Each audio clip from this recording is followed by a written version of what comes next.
शब्दार्थ. क्षितिज आकाश पृथ्वीला टेकलेले आहे असे दिसणारी भासमान रेषा. मनोहर, सुंदर, निरंतर, सतत. प्रयोगशाळा व्यक्तिमत्वाच्या जडणघडणीचे ठिकाण. नवपरिभाषा, नवीन व्याख्या. उन्नत, विकसित. खालील प्रश्नांची एका वाक्यात उत्तरे लिहा. कवीने वर्णिलेली प्रतिभेची प्रभात कुठे होणार आहे? कवीने वर्णिलेली प्रतिभेची प्रभात कलागुणाच्या क्षितिजावरती होणार आहे. कवीच्या मते व्यक्तित्वाच्या प्रयोगशाळेत कोणते गुण रुजतील? कवीच्या मते व्यक्तित्वाच्या प्रयोगशाळेत शरीर सुदृढ, मन विशाल, तत्वांची रुजवणूक व अस्तित्वाची पायाभरणी होते. प्रगतीची नवपरिभाषा कोणती? नवीन स्वप्ने, नवीन आशा ही प्रगतीची नवपरिभाषा आहे. गोलातील शब्दाचा आधार घेऊन चौकटी पूर्ण करा. सुंदर जग कोणाचे? फुलापाखरांचे. पसरणारा सुवास कशाचा? आपुलकीचा. अमूल्य शिकवण कोणाची? गुरुजनांची. पायाभरणी कशाची? अस्तित्वाची. कवितेच्या आधारे योग्य पर्याय निवडा. कलागुणाच्या क्षितिजावर प्रतिभेची पहाट उगवली, कारण सूर्योदय होऊन सकाळ झाली. नवे युग उजाडले. ज्ञानाचे तेज नव्या युगाच्या नभात पसरले. पक्ष्यांचा चिवचिवाट सुरू झाला. ज्ञानाचे तेज नव्या युगाच्या नभात पसरले.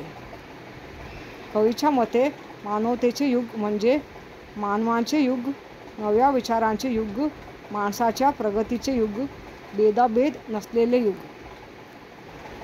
भेदाभेद नसलेले युग. योग्य जोड्या जुळवा.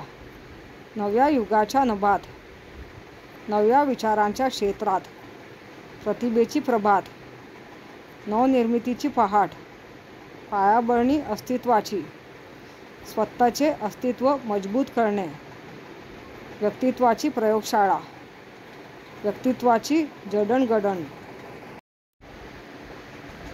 तुमच्या शब्दांत उत्तरे लिहा. तन सुदृढ आणि मन विशाल या शब्दसमूहांचा तुम्हाला कळलेला अर्थ लिहा.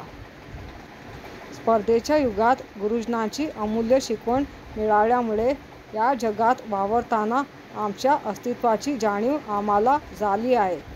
येथे व्यक्तित्व घडवण्याची प्रयोगशाळा चालविली जाते.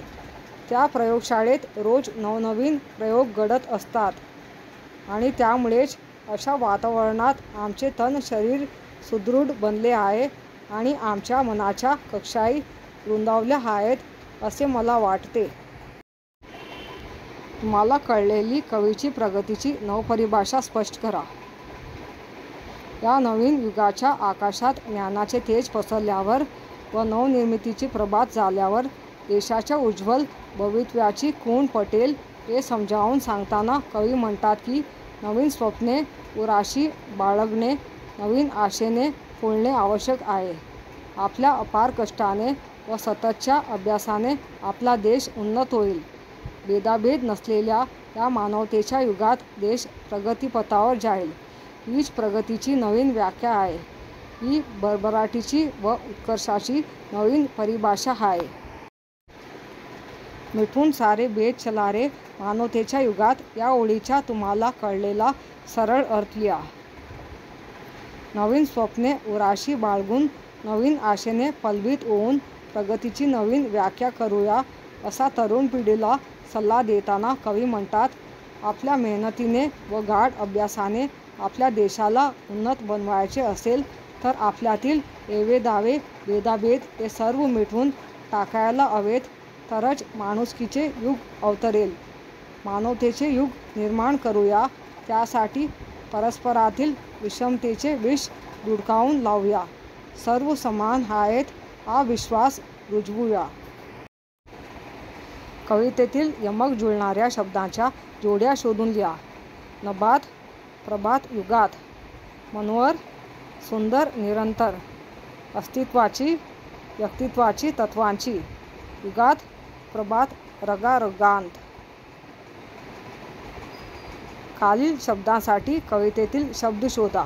आकाश, नभ, सुगंध, सुवास, सुंदर, मनोहर, शरीर, तन. विशेष विशेषणाच्या योग्य जोड्या जुळवा. भव्य, पटांगण, अमूल्य, शिकवण, नवे, युग, सुंदर, जग, विशाल, मन.